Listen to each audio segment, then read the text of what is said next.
আজকে চলে যাচ্ছি ব্রাহ্মণবাড়িয়া জেলার সবচেয়ে বড় লোকাল ফুটবল টুর্নামেন্টে, যেটা হলো কসবা তেতুয়ার মাঠে। আমি জানি ভিডিওটা দিতে দিতে অনেক দেরি হয়ে গেছে, কেননা আমি অনেক ব্যস্ত। যাই হোক, চলুন প্রথম থেকে শুরু করি। তো দেখা যাক কি ওই সিটিএল বনাম মনে হতো না।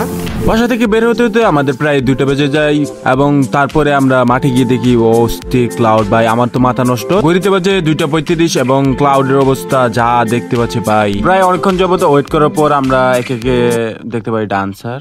যাই হোক, তাছাড়া মাথার উপরে রয়েছে টাটা বড় রোহিত এবং এদিকে চলছে শাহিদুল ভাইয়ের দিদারসে অপমান। মাঝে মধ্যে অনেক সময় দেখা যাচ্ছে টিকটকার ঢুকে পড়ছে মাঠে। আর ইনি হলেন আমার শ্রদ্ধেয়ভাজন প্রিয় সাংবাদিক। দীর্ঘ অপেক্ষার পর মাঠে নামলো সিটিএল ফুটবল একাদশের হলুদ জার্সি পরিহিত খেলোয়াড়রা এবং তাদের পিছন পিছন করে চলে আসলো আমাদের প্রাইজ। এর কিছুক্ষণের মধ্যে আমন্ত্রিত মেহমানগণ চলে আসে। ডান্স হবে সাইমিনাম না ও ও ও ওকে বেবে দিস টাইম ফর আফ্রিকা। খাইদুল্লু তোর লম্বা মাথায় চুল। ডান্সে মামা, এটা ডান্সে। নৃত্য পরিবেশন শেষে শুরু হলো আমাদের কাঙ্ক্ষিত সেই খেলা। হলুদ জার্সিতে আছে সিটিএল এবং লাল জার্সিতে আছে মনিয়ন্ত একাদশ এবং কাউন্টডাউনের মধ্য দিয়ে খেলাটি শুরু হলো। একদিকে চলছে খেলা এবং অন্যদিকে ঠেলা, কোনটা সামনে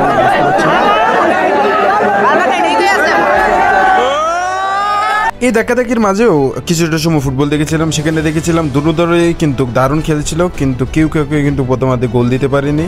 আর দুই দলে চমৎকার ফুটবল খেলোয়াড় থাকার কারণে খেলাটা জমে উঠেছিল। আর এদিকে জীবনের ঝুঁকি নিয়ে খেলা দেখছে হাজারো মানুষ। আশা রাখি এরপর আমরা স্টেডিয়ামে খেলা দেখবো। গোলশূন্য ড্র দিয়ে শেষ হয় প্রথমার্ধ। আর দেখতে দেখতে শুরু হয়ে গেল দ্বিতীয়ার্ধের খেলা। আর চলছে পাল্টাপাল্টে আক্রমণ। দ্বিতীয়ার্ধের শুরুতেই খেলা আক্রমণাত্মক এবং শিয়ানে লড়াই হয়ে থেকে দেখতেই পাচ্ছেন।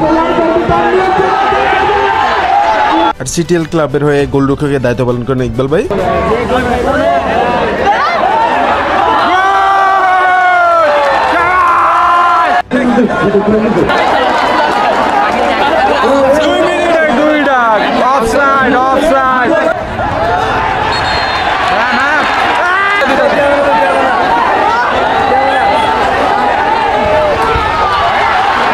একক গোলে সমতা থাকার কারণে শেষ পর্যন্ত খেলাটি টাইব্রেকারে গড়ায়। পরবর্তীতে 4-3 গোলের ব্যবধানে সম্ভবত জয়লাভ করে সিটিএল।